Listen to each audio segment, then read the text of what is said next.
Guys, তো পাড়ার যদি একখান অনুষ্ঠান হয় তো কত যে আনন্দ একমাত্র মন্ডয় বুঝা পাচ্ছে। খুবই আনন্দ, খুবই খুবই খুবই। যার তিনা হয়নি তারা এই মর্ম বুঝা পাবেনি, যার তিনা হচ্ছে অবশ্যই বুঝা পাবেই যে কীরকম আনন্দ। সবাই মিলে আমরা আরতি মানে ঢুকে গেছি। এই যে দেখা পাচ্ছেন কত সুন্দর নাচ গান চলছে। মানে এইগুলো টাইমের মধ্যে আর কি আমার তো সবাই মানে ব্যস্ত ব্যস্ত ছিল, তো ইংরেজি টাইমের মধ্যে সবাই আরতি দিবার ঢুকেছি। তো সবাই নানান রকমের নাচ দেখা পাচ্ছেন, তো কত সুন্দর নাচ আছে।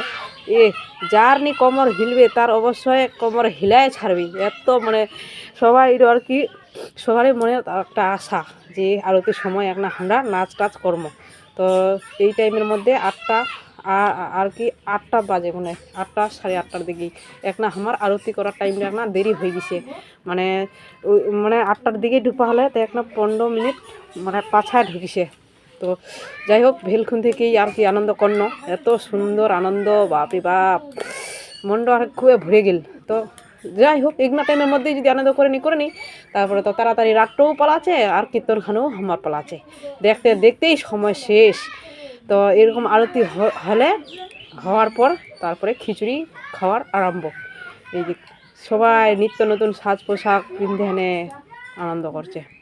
যার না হচ্ছে তাই তো অবশ্যই বুঝা পাচ্ছেন, আর যাতে না হয় অবশ্যই কীর্তন যদি না হয় থাকে আমার তিনা অবশ্যই আসবেন। এই যে পৌষ মাসের একাদশীরত প্রত্যেক বছরেই এই মানে টাইমটাতেই অষ্টপর আমার হচ্ছে। এমন মানে নাচা কুদ্দার পরেও মানে কাহাক এত গরম ধরছে যে সুইটার খুলায় পিকটা দিবা হবি, হারি বাপ। বন্ধুরা যদি ভালো লাগে অবশ্যই লাইক কমেন্ট